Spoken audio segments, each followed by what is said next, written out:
Buenas tardes con todas y todos.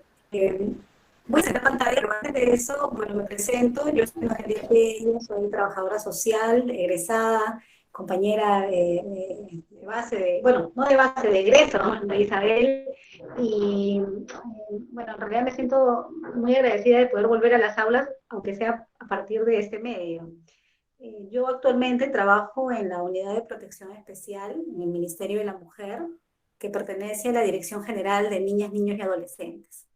Voy a contarles un poco cuáles son las funciones que realizo como trabajadora social y voy a presentarles pantalla para poder ir ordenando un poco la experiencia que tengo en la actualidad. A ver, un momento.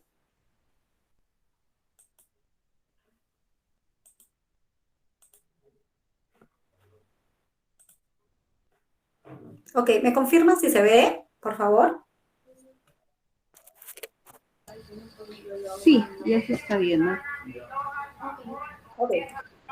Entonces, bueno, yo les comentaba, yo trabajo en el Ministerio de la Mujer, en la Dirección General de Niñas, Niños y Adolescentes, eh, en la Unidad de Protección Especial, ¿no? La Unidad de Protección Especial depende de la Dirección de Protección Especial, que a su vez depende de la Dirección General de Niños, Niñas y Adolescentes.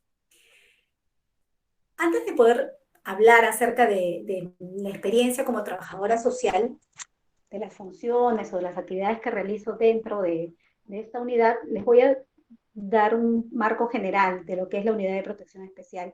No sé si ya habrán tenido la oportunidad de escuchar. La Unidad de Protección Especial es una unidad administrativa que tiene como función llevar a cabo todo lo que es el procedimiento en relación a la desprotección familiar de las niñas, niños y adolescentes, ¿no? Pero la frase dice, y está textualmente aquí, ¿no? Niñas, niños y adolescentes sin cuidados parentales o en riesgo de perderlos.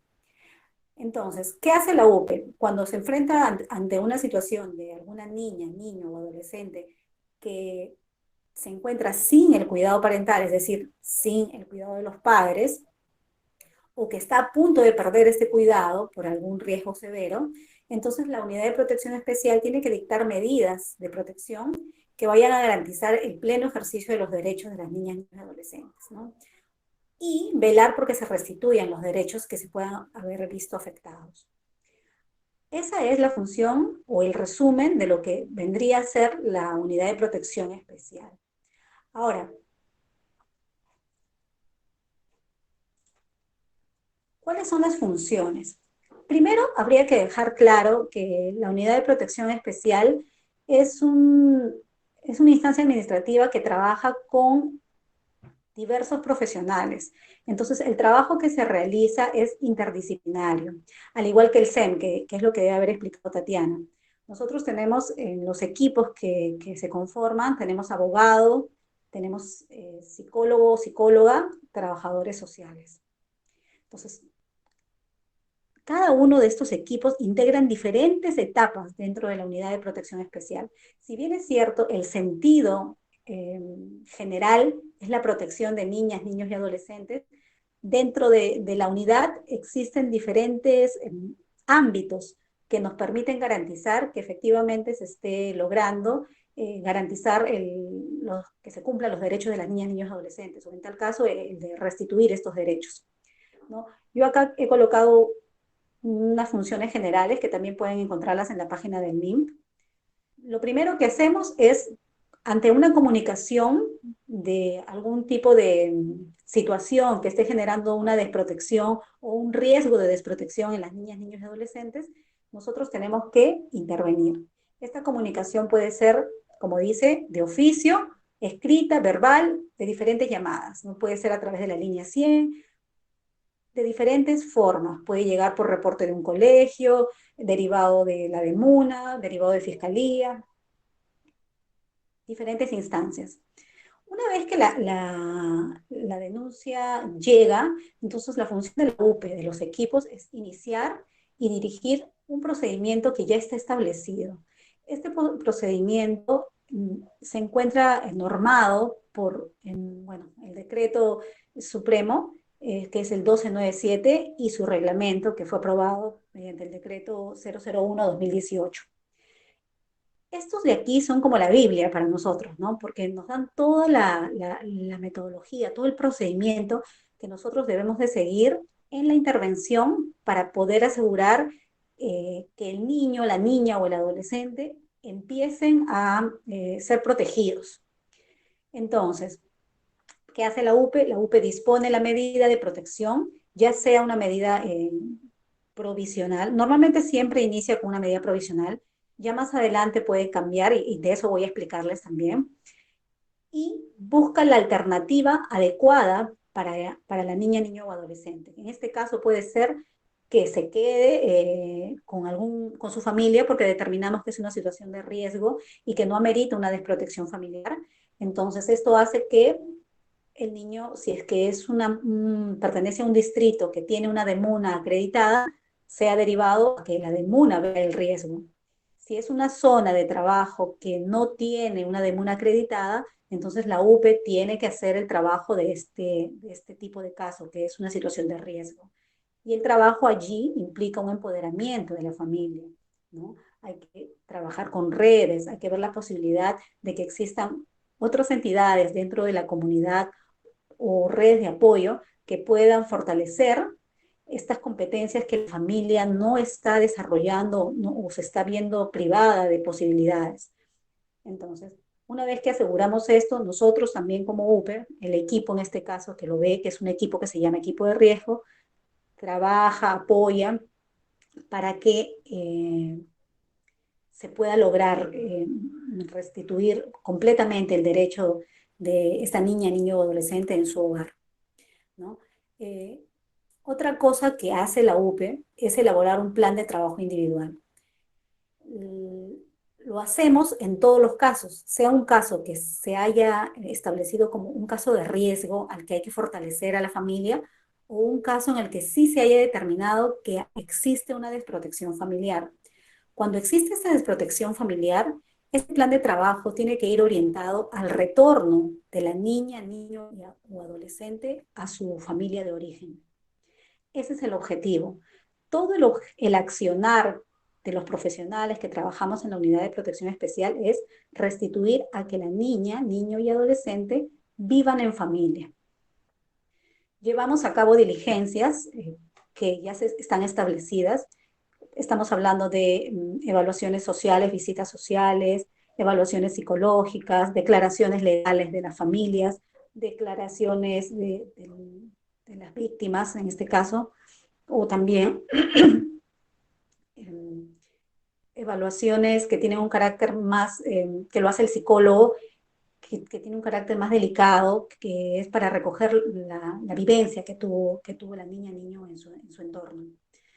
Realizamos también el seguimiento a las medidas de protección. Si es que en nuestro equipo hemos determinado que efectivamente esta niña y este niño están de protección, pero no queremos que vaya a un albergue porque es parte de las medidas de protección, lo que se hace es que vaya, por ejemplo, con un tío que quiera tenerlo. Entonces no podemos colocar esta medida o disponer esta medida de protección que se llama acogimiento familiar si es que no hay un seguimiento. Tiene que haber un seguimiento porque el objetivo es que mientras la niña se encuentre con su tío, se vaya trabajando con la familia de origen para que vaya desarrollando competencias que le va a permitir a la niña retornar a su entorno familiar, ¿no? Entonces es muy importante realizar el seguimiento de las medidas de protección y que se vaya cumpliendo el plan de trabajo, que tiene que tener también como objetivo final el retorno de los NNA a la familia de origen, ¿no? Otra cosa que es parte de la función de la UPE es que se solicite el pronunciamiento judicial de la declaración de desprotección familiar provisional. ¿Qué significa eso? Significa que si es que un niño o una niña determinamos que efectivamente hay una situación de desprotección, que los padres no están cumpliendo con sus funciones parentales, entonces se tiene que retirar a la niña de su entorno. ¿Y qué pasa? Cuando se retira, tenemos que derivar esto al juzgado. ¿Para qué? Para que el juez también emita un pronunciamiento en el que efectivamente corrobore que este NNA está en una situación de desprotección provisional, momentánea, porque en algún momento va a retornar con su familia de origen. Esto suspende temporalmente la patria potestad de los padres. Otra de las funciones es dar por concluida la actuación estatal. Si es que nosotros hemos logrado la reintegración del NNA a su familia y se ha hecho un seguimiento de que efectivamente la medida ha sido la correcta y está en buenos términos, entonces hay un cese de medidas, ¿no? Cerramos nuestra intervención, concluimos. Lo mismo sucede si un NNA cumple 18 en el proceso. Hay que dar por concluido el proceso. Y parte de las funciones es que siempre tengamos actualizados los registros que tenemos, ¿no? Porque en la UPE hay muchos casos que ingresan, muchos casos que se culminan, entonces hay que tener constante monitoreo de la data. Y otras que le correspondan de acuerdo a su competencia. Y en esto quiero que nos quedemos un momento, porque precisamente de eso es lo que me va a dar a mí la posibilidad de contarles un poco qué es lo que en mi función en esta unidad. Para poder un poquito esclarecer cuál es esta metodología de intervención, que no es solo del trabajador social, sino es de todo el equipo multidisciplinario. Lo primero que nosotros hacemos es un conocimiento global de lo que está sucediendo, ¿no? Luego tenemos que hacer una interpretación diagnóstica de si existe, si no existe desprotección o si es una situación de riesgo. Planificamos qué tipo de medida sería la ideal, qué es lo que va a pasar con este NNA. Pasamos a la ejecución de la medida. Y una vez que se extiende la medida, vuelve a haber una evaluación. Y esto es constante, porque antes estuvo con la familia, entonces determinamos mediante un proceso de evaluación cuál era su condición, dictamos la medida y nuevamente tenemos que seguir ahora. Si está con la familia, con los tíos, familia extensa, tenemos que seguir. ¿Cómo está con su familia extensa? ¿Está en adecuadas condiciones? O si no ingresa con su familia, si no se va a un centro de acogida residencial que se le conoce como los famosos CARs, ¿no? Entonces tengo que verificar si el CAR, cómo está haciendo su desarrollo, si está siendo tratado de la manera correcta, si está recibiendo visita de familiares, porque estamos trabajando una medida de reintegración. En resumen, la función de la UPE es constante y es un ciclo, ¿no? Siempre estamos viendo de que se garantice el cumplimiento de los derechos. Y sobre todo, el derecho principal es el que pueda vivir en un entorno familiar donde se garantice el ejercicio pleno de sus derechos. Les había comentado en la parte de funciones, voy a regresar un momentito, esta, que dice otras que le corresponden de acuerdo a su competencia. Y es allí que les quiero contar acerca del decreto legislativo 1297. Les comentaba que este decreto y el reglamento que fue aprobado con el decreto supremo 001-2018 guían el accionar de trabajadoras sociales, de psicólogos, de abogados. Y es nuestra responsabilidad como profesionales el poder conocer esta normativa y el poder constantemente tratar de estar ampliando no solamente información con respecto a esta normativa, sino con todas las normativas que favorezcan el ejercicio y la defensa de los derechos de las niñas, niños y adolescentes. El artículo 92 del decreto legislativo 1297 dice que cuando del seguimiento y evaluación del plan de trabajo individual se determine que no existe posibilidad de retorno de la niña, niño o adolescente a su familia, o sea contrario a su interés superior, corresponde promover la declaración judicial de desprotección familiar. Y esto de aquí quiero resaltar porque actualmente es el motor o el objetivo de de mi intervención en la unidad de protección especial. ¿Con qué significa esto? Promover la declaración judicial de desprotección familiar. Antes de explicarlo, vamos a terminar de leer. Dice aquí, esta declaración debe tomar siempre en cuenta la opinión de la niña, niño o adolescente y estar basada en criterios de valoración objetivos que se establecen en la vía reglamentaria. En la UPE existen varios equipos. El primer equipo que determina si una niña, niño o adolescente está en una situación de desprotección o en una situación de riesgo, se le conoce como equipo de evaluación. Si yo he determinado como equipo que es una situación de riesgo, va a pasar a un equipo que se le conoce como el equipo de riesgo, que va a trabajar más un tema de desarrollo de capacidades en la familia. Si es que determiné que está en desprotección, entonces tengo dos opciones. O lo envío a un centro de atención residencial, que nunca es lo ideal, o a una familia extensa, o la posibilidad de familias acogedoras que el MINT tiene, que es una posibilidad de familias que desean darle un hogar a una niña, niño o adolescente y le brindan un hogar en su familia previa evaluación. Entonces, esto lo hace otro equipo, ¿no?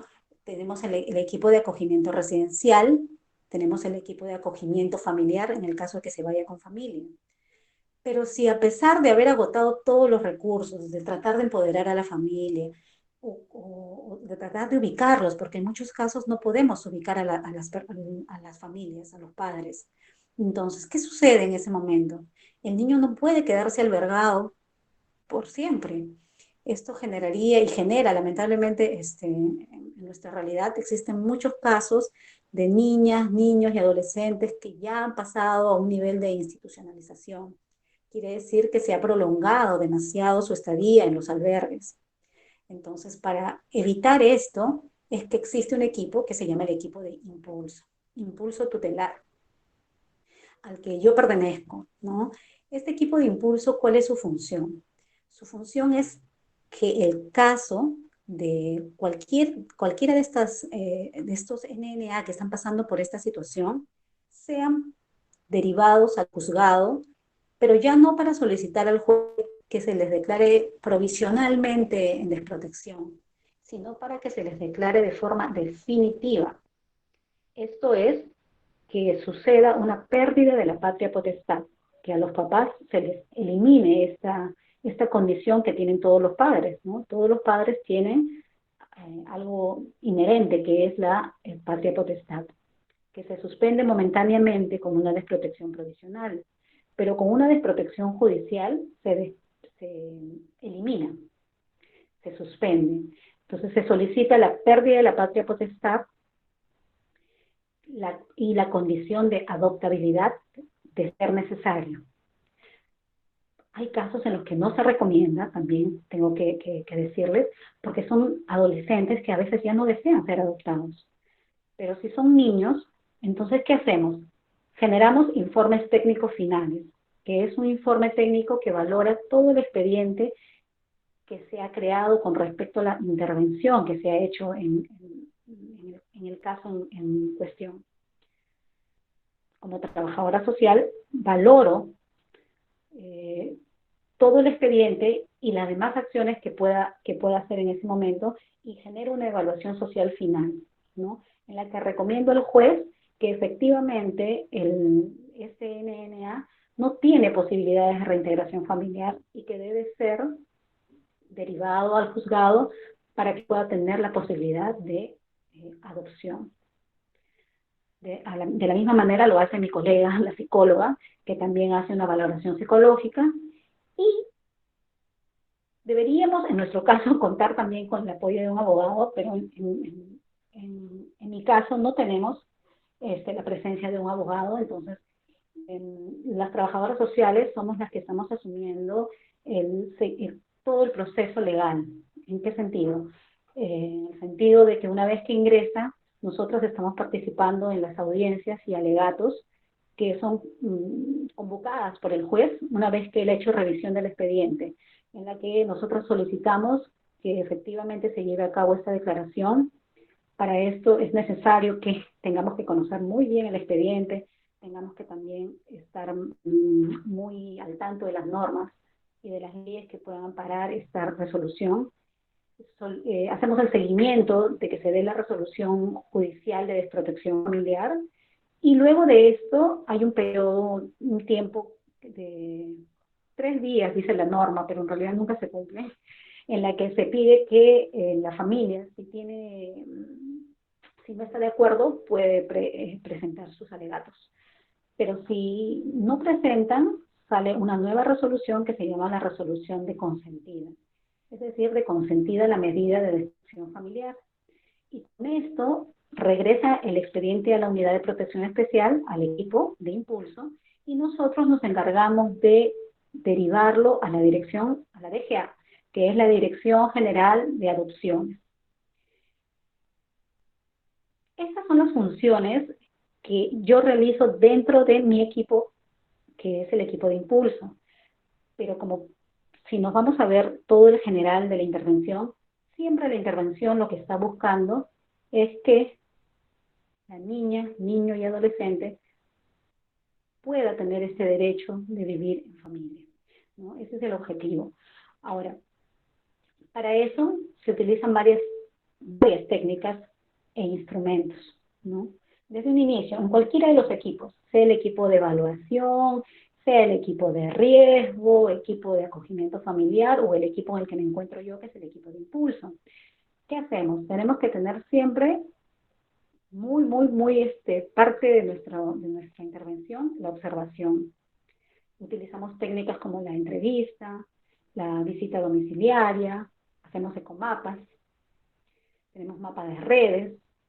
Entre los instrumentos que usamos tenemos la tabla de valoración de riesgo, que es un instrumento técnico creado por la DPE para que podamos valorar si efectivamente está o no en desprotección, ¿no? Hay varios indicadores allí que nos permiten tomar esta decisión.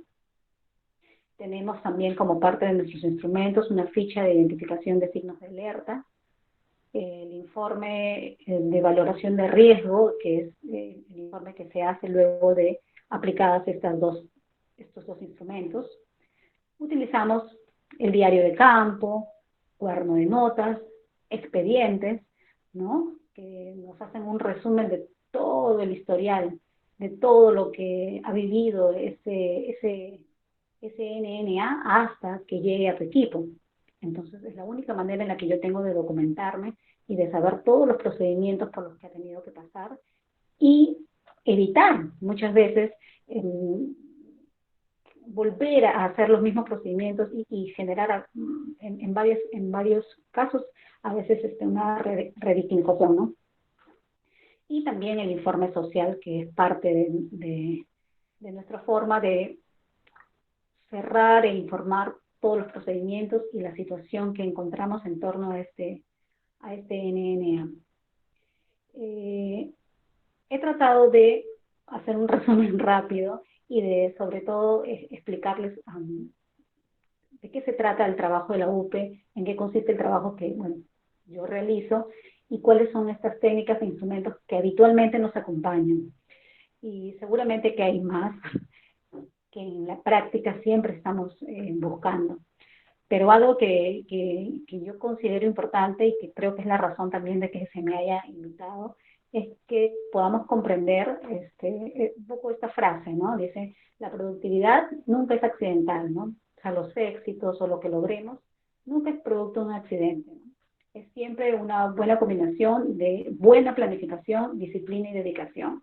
Y es eso lo que yo quisiera dejar como consejo, de que es muy importante de que todas las intervenciones que hagamos a nivel profesional e incluso a nivel personal puedan ser planificadas, ¿no? Y como parte de nuestra formación tenemos que poder tener claramente las técnicas, los instrumentos que nos van a permitir poder hacer un mejor trabajo y que son fundamentales para que podamos lograr los objetivos de la institución en la que nos encontremos, ¿no? Y bueno, eso es un poco lo que yo quería compartir. No sé si hay alguna pregunta. Yo estaría dispuesta a contestar las que ustedes quieran hacer. Y Noelia, muchísimas gracias. De hecho, es una experiencia muy importante. Y sí, efectivamente, vamos a trabajar con las chicas todo en la siguiente unidad, todo este tema de las técnicas e instrumentos, que es tan importante pues para nuestra labor, como tú dices, programática, ¿no? Para una intervención pues que vaya más allá de simplemente el activismo, ¿no? Tenemos que tener eh, clara nuestra planificación, el diagnóstico, ¿no? Desde dónde partimos. Y sí hay preguntas tal vez que las chicas quieren hacer. Chicas, hemos estado hablando, por ejemplo, de la empatía, también del desgaste por empatía, puesto que nosotros entablamos una relación también con las personas con las que trabajamos, también estamos expuestos a estas situaciones de sufrimiento, de dificultad que pasan las otras personas. No sé si alguna de las chicas quiere preguntarle a Noelia, a nuestra colega, sobre este tema y también otros temas de la exposición que de hecho nos ayudan mucho a comprender este proceso de protección.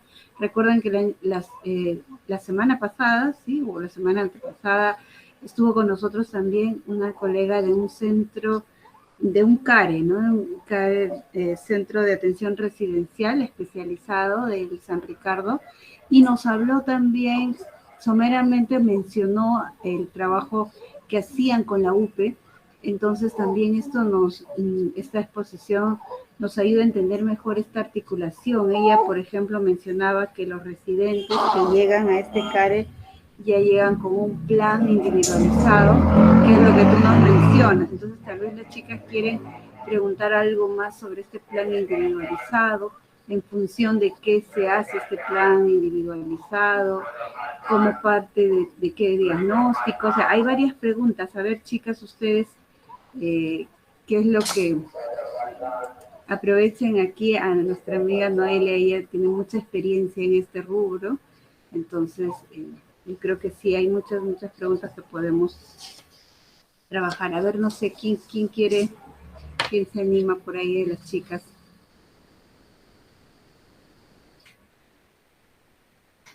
Jacqueline, Betty,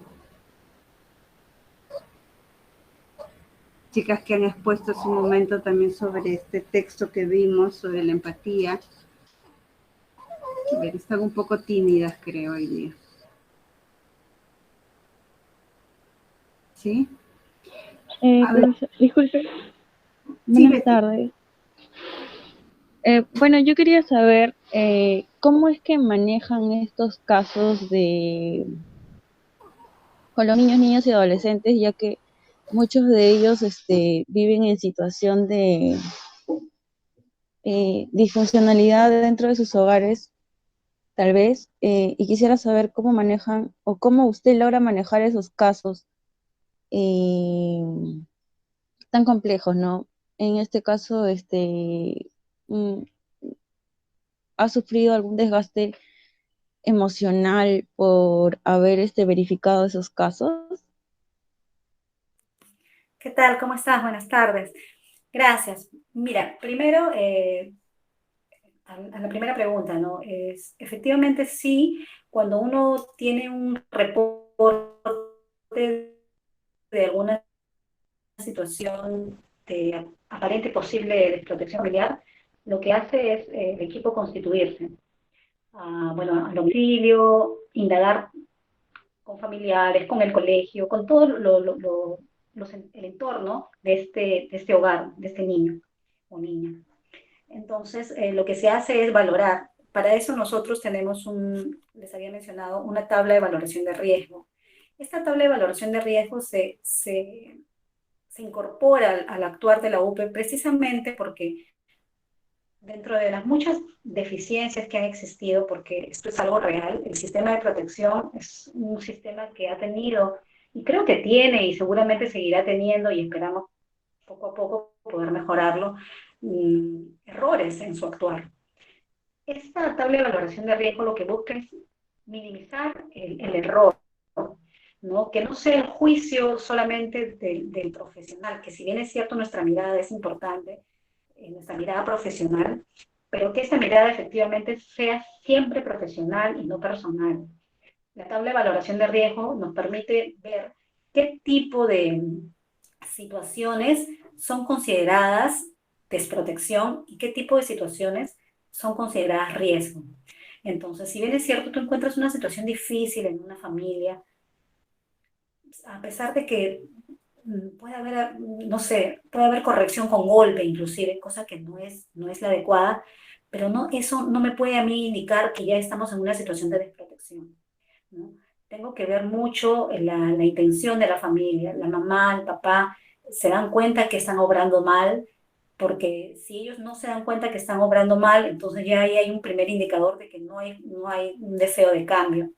Pero aún así yo tengo que valorar si el riesgo que está viviendo este NNA es un riesgo grave o es un riesgo moderado, porque si no es un riesgo que afecta gravemente sus derechos o que inclusive pone en riesgo su vida, el ideal es no retirarlo de su hogar y considerar una situación de riesgo social, de riesgo de desprotección familiar. Entonces la intervención es distinta. Lo que se hace es, procuramos a través de un plan de trabajo individual que se elabora junto con la familia y en este caso con la niña, niño o adolescente. A veces por la edad tiene mayor participación, otras veces no, pero es una elaboración compartida con el fin de poder retroceder o mejorar situaciones que están vulnerando el derecho de los NNA. Entonces, si la situación ya es muy compleja, muy dura, o ya es evidente que ha habido un riesgo que ha puesto, inclusive afectado la vida del NNA, no hay nada que hacer, ¿no? Hay que sacarlo y hay que darle protección. Ahora, tu segunda pregunta era si esto afecta. Te soy honesta, inicialmente no era que me afectaba personalmente, pero sí humanamente, ¿no? O sea, es una afectación en la que tú sientes un poco de impotencia, sobre todo cuando estás frente a situaciones de desprotección severas, cuando has visto casos en los que ha habido una agresión que te indigna, ¿no? Entonces te indigna tanto que es imposible a veces, a pesar de la formación o a pesar de la experiencia que uno pueda tener, no frustrarte un poco por el daño que has visto que se ha ocasionado en un NNA.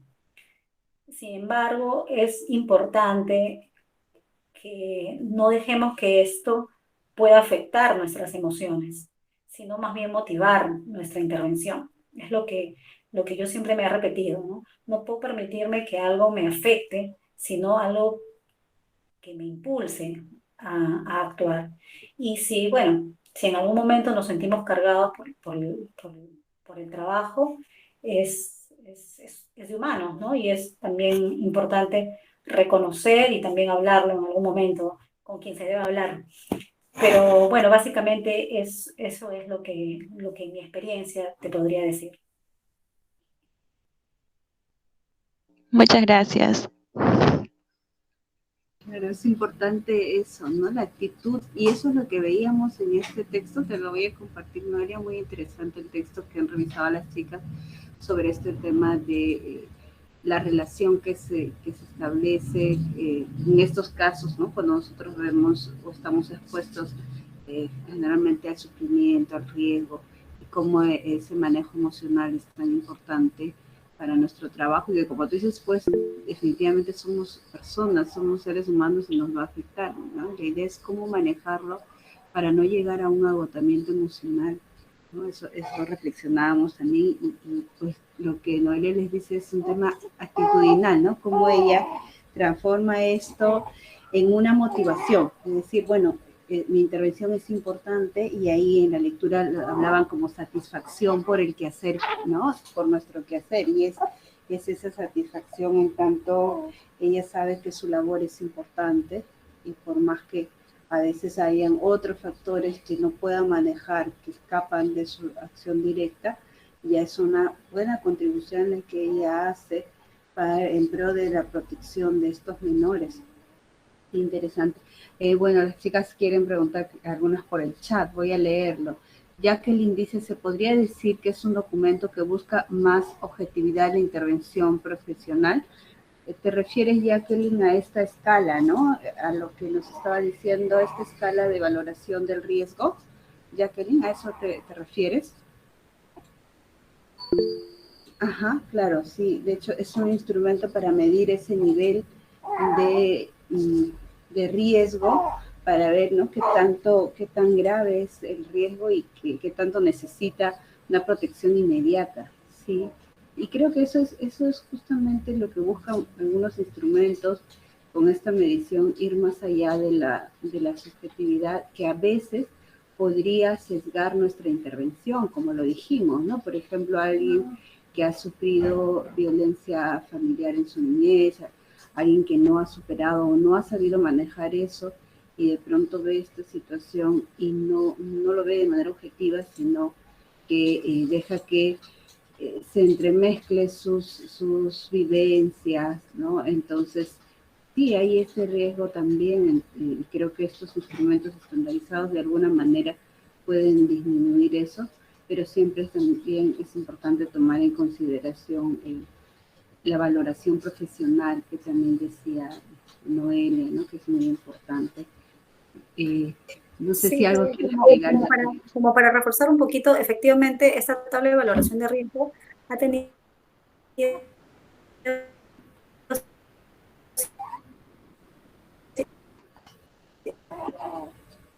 es- años anteriores, estamos hablando de algunas, un par de años, unos 6 años, casi todos los casos era considerada una desprotección. Anteriormente se considera como abandono, ¿no? Con la nueva normativa ya no hablamos de abandono, hablamos de desprotección familiar. Pero antes era muy común que se declarara en abandono, porque la mamá le gritó, porque la mamá le pegó y llegaba a la UPE, entonces ya, hay que ingresarle a un cargo. Y así es que tenemos esta realidad dura de los CARs abarrotados, ¿no? No tenemos, incluso ahora que hay casos en los que sí ameritan ingresarlos a CAR, sufrimos porque no encontramos vacantes, porque los CARs están llenos de población que no ha sido egresada. Y a veces es un poco triste porque cuando una niña o un niño entra al sistema de protección sin que haya sido necesaria una medida tan drástica, es difícil luego egresarlo, porque la carga laboral es tan grande que si yo hoy día vi este caso, en mi data tengo 100, 150, 200, 300 expedientes que tengo que seguir avanzando. Y muchas veces, sobre todo en las cargas antiguas, no se han resuelto, ¿no? Y por eso tenemos casos de niños institucionalizados. Y este instrumento viene a que pueda ayudar al profesional a decir, hey, está bien, tu mirada es importante, tu juicio, pero también es importante que te guíes de esto, que te está dando la posibilidad de no errar en esta intervención, ¿no? Y por eso se han establecido tipologías. Y cada tipología viene con su definición y con los indicadores que te van a permitir a ti medir si efectivamente estás tomando una decisión correcta, ¿no? Y las chicas lo pueden revisar, ¿no? Pueden entrar, bajar esta información en la web, porque estas tipologías son tipologías que también en general nos guían a nosotros como trabajadoras sociales para poder ver situaciones de violencia. Si nos puedes dejar esta información en el chat, tal vez sería excelente. Luego hay una pregunta de Erika, nos dice, en comparación con años anteriores, ¿han notado si en la actualidad la cantidad de casos atendidos o reportados de violencia infantil ha aumentado o disminuido o se ha mantenido? ¿Qué complicaciones ha podido experimentar en la atención de casos al inicio del estado de emergencia? Bueno, la situación de violencia en sí es una situación bien compleja, ¿no? Que data de muchos años. Ahora, sinceramente, no te puedo hablar de cifras. Podría comprometerme de repente a dar unas cifras de lo que maneja el MINP con respecto a los casos que han ingresado a la Unidad de Protección Especial y cuál es la comparación entre hace unos años y ahora. Pero lo que sí te puedo decir es que la violencia es algo que lamentablemente es, es parte del entorno cultural en muchos lugares, ¿no? Sobre todo en lugares que no han tenido la posibilidad de ser, de recibir otro tipo de crianza, ¿no? Y nosotros trabajamos con población realmente vulnerable, con población de escasos recursos económicos, y muchos de estos grupos también, personas que no han concluido sus estudios, que no han, que no han tenido de repente papá o mamá que los hayan criado. Entonces todo esto se va arrepintiendo, ¿no? En un círculo de violencia. La violencia tiene un índice muy alto, también en la actualidad. Como te digo, no tengo la cifra exacta, me comprometo a poder buscarla para poder resolver mejor tu pregunta. Y la otra pregunta era, discúlpame,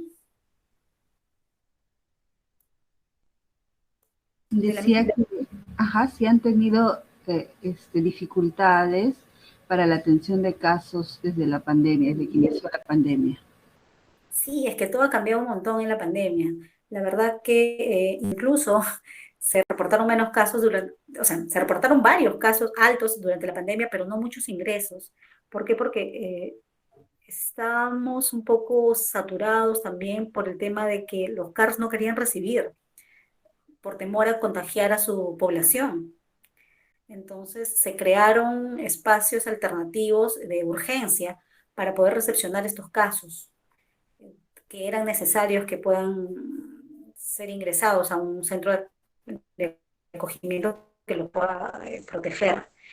Y lo que se sacó fue un decreto de urgencia que permitió, por ejemplo, en el tema de nuestras intervenciones, permitió validar las entrevistas o las evaluaciones sociales de forma virtual, que de alguna manera nos ha dado ciertas posibilidades, pero no es lo mismo, ¿no? No es lo mismo poder hacer una valoración virtual que ir in situ al hogar a verificar.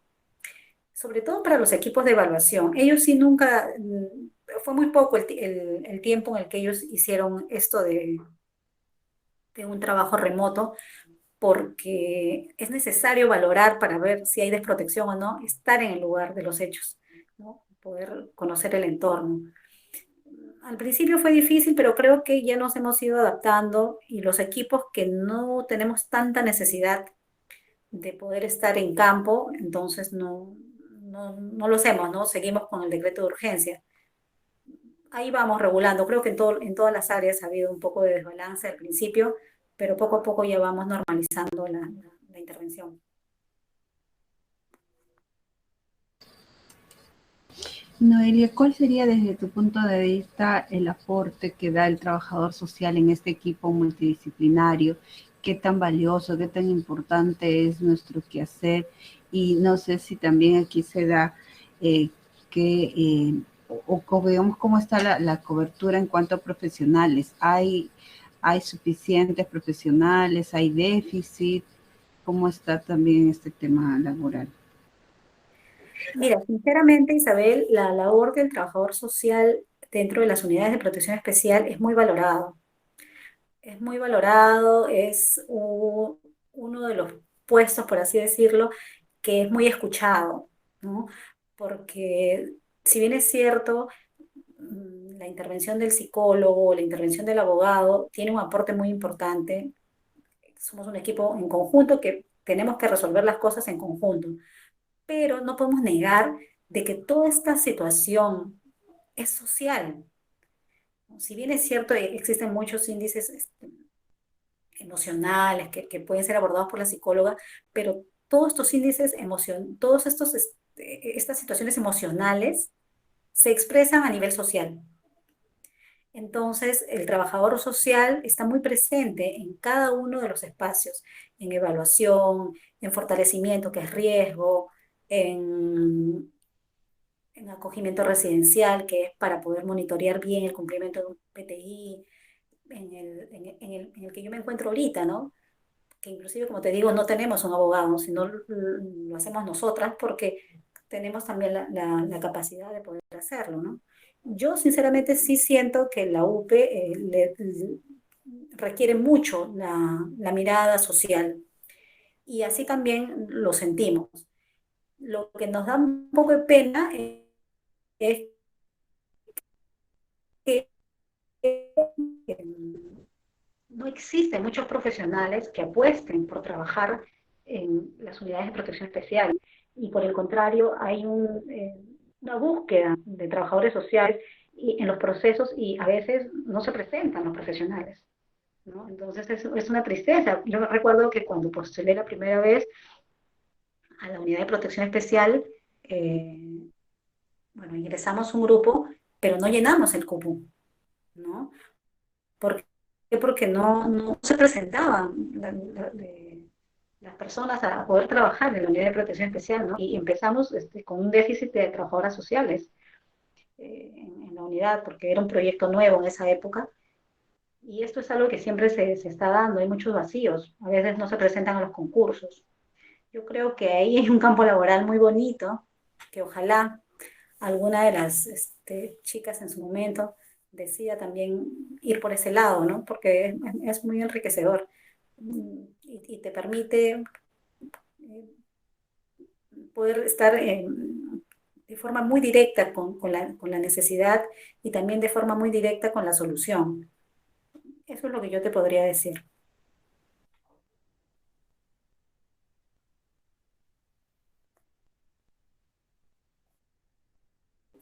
¿A qué creo que se debe? Yo creo que se debe a que muchos profesionales han optado por irse al sector privado. Yo creo que es eso. Yo recuerdo que cuando nosotros estábamos formándonos, la mirada, teníamos una mirada más de comunidad, más social, pero cuando sales al campo, a veces no tienes o sea, no ves muchas entidades que de repente estén viendo tu visión, la visión que tenías en la universidad. ¿Y qué pasa de que sí existen muchas empresas que ofertan, ¿no? Y muchas de las chicas dicen, bueno, creo que la empresa me va a ir mejor. Y terminamos yéndonos por otro sector, ¿no? Nos vamos por otro sector y pasa un año, pasa 2 años, pasa 3 años, y a veces las chicas dicen, no, oye, pero ya estoy aquí, ya no puedo volver a un trabajo más comunitario, ¿no? Y creo que eso es lo que pasa, porque otro motivo no le encuentro, ¿no? Y lo digo un poquito desde mi experiencia, porque yo también cuando salí de la universidad empecé a trabajar en temas comunitarios, trabajaba en aldeas infantiles, una labor muy bonita también comunitaria que hacía. Pero después, frente a la necesidad de trabajo, acepté también un trabajo en empresa. Pero nunca me llenó, no quiero ir en contra de los gustos de nadie, pero a mí nunca me terminó de llenar. Y es por eso que decidí eh, regresar un poco a lo que siento que es más mi pasión, ¿no? Que es el tema de trabajar y poder velar por un desarrollo social, sobre todo de poblaciones vulnerables, ¿no? Yo creo que va por el sector privado nos está robando gente. Sí, eso es importante, chicas, que vean que hay otros espacios, ¿no? Por eso es que trato siempre de acercarlos a qué más hay, más allá del sector privado, de las empresas, que de hecho también es una opción y son libres, cada uno es libre de elegirlo, pero hay más, ¿no? Hay más en el ámbito social y que requiere de profesionales como nosotros, de nuestro perfil, que nos preparamos 5 años para eso y siempre nos seguimos preparando, ¿no? A pesar de egresar siempre hay cosas nuevas que seguir aprendiendo, que seguir profundizando. Hace un momento nuestra compañera del SEM nos decía lo mismo, que hay un déficit de profesionales, no cubren las plazas de los SEM y tanto así que ahora incluso se va perdiendo funciones, ¿no? Que va asumiendo el psicólogo. Lo mismo, y ya con la norma y todo, ¿no? O sea, ya nos dijo aquí en esta norma. Lo mismo está pasando en otros sectores, en salud, en educación. Entonces, sí, por eso creo que es importante esa pregunta de Jacqueline, ¿no? ¿A qué se debe esa falta de trabajadores sociales? Y creo que mucho de ello está aquí en la formación, ¿no? De ver más allá, de ampliar nuestra mirada y ver que nuestro quehacer es importante como dice Noelia, en estos sectores de poblaciones vulnerables, en comunidad, en otros lugares donde realmente sí amerita, ¿no? Mucho, mucho nuestra presencia y también amerita seguir especializándonos, ¿no? Ya hemos visto cómo todo lo que nos ha dicho, bueno, Noelia y también Tatiana, de la importancia de hacer una intervención planificada, bastante técnica, conocer el marco normativo, también conocer los procesos de intervención, entonces no es algo tampoco simple, ¿no? Hay que seguir trabajando, especializándonos. Sí, Jacqueline, sí, puedes tomar la palabra. Profesora, perdone por cortarle. Pero ya esta es la última duda que tenía. Respecto a la pregunta que hice hace un momento y la respuesta, también estuve analizando bastante porque así como menciona la profesora y como nos ha dejado ver con las experiencias de los trabajadores que vienen a clase, es que hay varios sectores donde el trabajador social hace falta, es necesario su intervención. Y lo que está pasando es, por una parte también, el sector privado, pero me pregunto si también podría ser que no se esté incentivando la carrera de trabajo social en otras universidades, tal vez.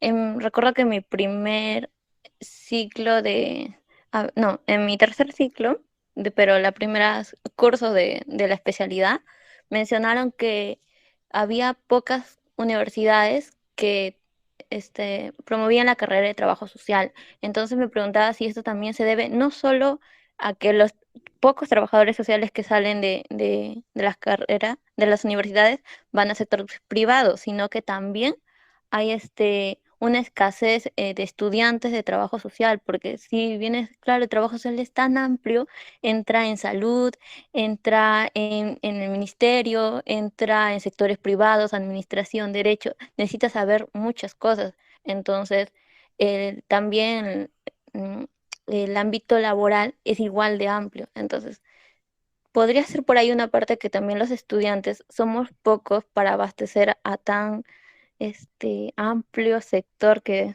tenemos. No sé, por ahí va mi pregunta también. Sí, yo lo que considero es que lo que tú mencionas es muy real. O sea, definitivamente y lamentablemente la carrera de trabajo social ha ido desapareciendo en varias universidades. En nuestra época me parece que la Católica tenía, creo que ahora no tiene, no sé si me aclaras eso, Isabel, pero me parece que la Católica ya no tiene trabajo social. Y yo creo que esto nos debería llevar a reflexionar en cuanto a qué tipo de profesionales o qué tipo de profesionales queremos ser o cómo nos estamos formando a conciencia. Muchas de las observaciones que siempre hemos tenido es que como trabajadoras sociales a veces nos volvemos muy operativas y nos olvidamos de generar conocimiento, de ir más allá, de profundizar, de estudiar más teoría, que es fundamental también. ¿Por qué? Porque cuando salimos, eh, nuestros compañeros sociólogos, nuestros compañeros historiadores, mm, tienen una ventana abierta y muchas veces están utilizando o entrando en lugares que nosotros podríamos muy bien trabajar.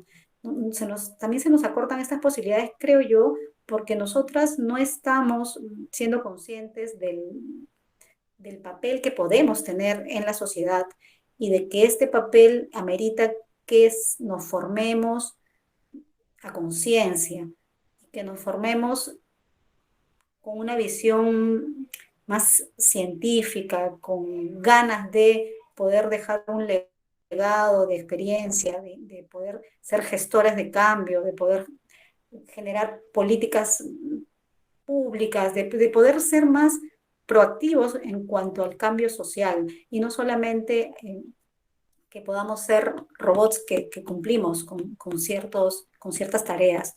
Yo creo que cuando nosotros lleguemos como trabajadoras sociales a demostrar de qué estamos formadas y de qué somos capaces, vamos a ir poco a poco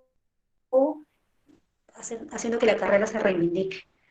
porque hasta la fecha esto hace falta y no somos valoradas en todos los sectores como deberíamos serlo, ¿no?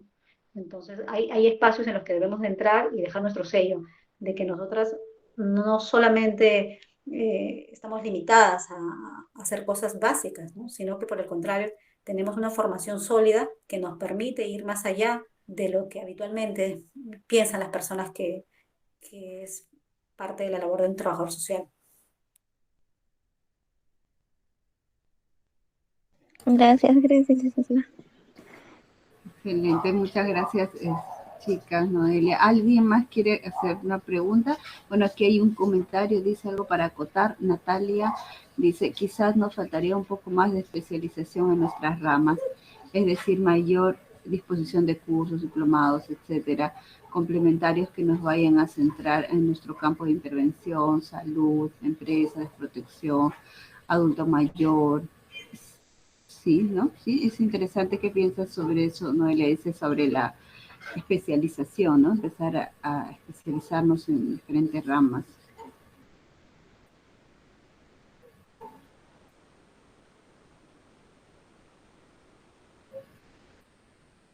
Y yo creo que es un buen punto, ¿no? Y es también desde ahora, ¿no? Ir, como dijo Noelia, haciendo las cosas a conciencia, ¿no? Tal vez los trabajos o las cosas que vamos aprendiendo, hacerlas porque realmente nos vayan a servir en campo. Hace un rato también Tatiana, Noelia también lo ha dicho, el genograma, el informe social, realmente estudiarlo en su momento, ¿no? Ahora que vamos a estudiar ello, profundizar, hacerlo bien. Yo me acuerdo que, no sé, Noelia, si a ti, tal vez en alguno de tus cursos, yo recuerdo que no he llevado esto en la universidad, lo he aprendido en el campo y por mi cuenta, revisando material. Nosotros llevábamos el curso de metodología 1 y no veíamos cómo hacer un informe social, una visita, una entrevista, yo no lo vi. Ahora es metodología 1 y metodología 2. En metodología 1 llevamos toda la parte teórica, metodología 2 ya empezamos a ver la parte técnica, instrumental, y es importante, ¿no? Entonces la currícula también se va adaptando a esos requerimientos de campo, entonces eso es importante también que ustedes lo consideren y vean desde ahora, desde su formación, tomar las cosas así, ¿no? Con el rigor que tiene, porque cuando estemos en campo realmente lo vamos a necesitar.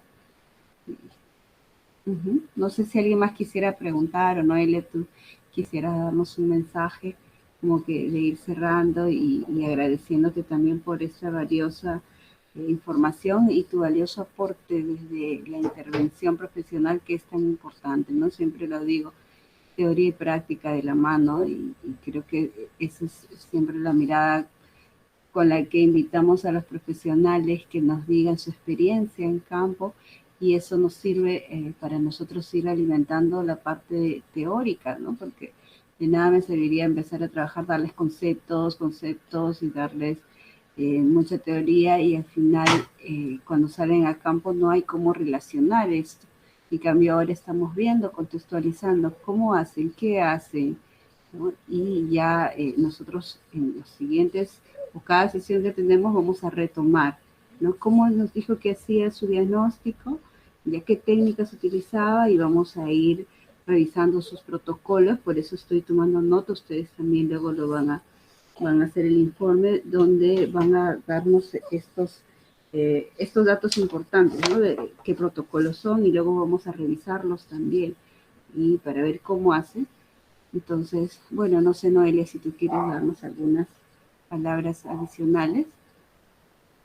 Sí, primero agradecerte, Isabel, por permitirme de alguna manera ser parte de esta experiencia bonita, ¿no? De recordar un poco también nuestra formativa, que se ha pasado así, como un cerrar de ojos muy rápido, pero que nos permitió tener esa posibilidad, ¿no? Bueno, tú en este caso, estar en ese ámbito tan lindo que es el de formar a profesionales y también a mí permitirme poder cumplir sueños, ¿no? Que es el que siempre tuve, el de poder ser parte de un cambio, ¿no? Eso es algo que creo que todo todos nosotros debemos de tener presente, que somos gestores de cambio y que el cambio viene si es que tenemos convicción de generarlo, pero también convicción de estar preparados para lograrlo. Yo lo único que les diría a todos ustedes, futuros y futuras colegas, es que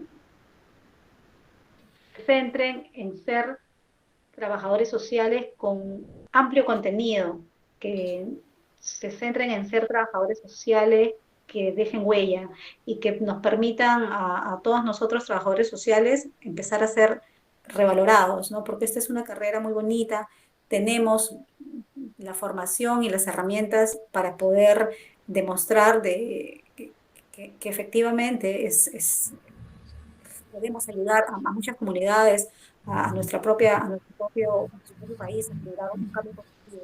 Pero esto va de la mano con la formación y con la práctica.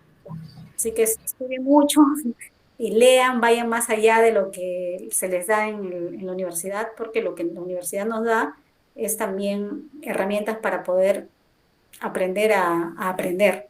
Entonces, lean mucho. Yo creo que eso es lo principal. Leer un montón para que ustedes mismas puedan descubrir todo lo maravilloso que se puede hacer fuera, ¿no? Con su trabajo y otras cosas. Y agradecerles nuevamente por las preguntas, por el tiempo. Y ojalá en algún momento también se pueda dar otra oportunidad de por ahí entrar, si es que tú lo requieres, Isabel, porque la verdad me gusta mucho la posibilidad también de compartir.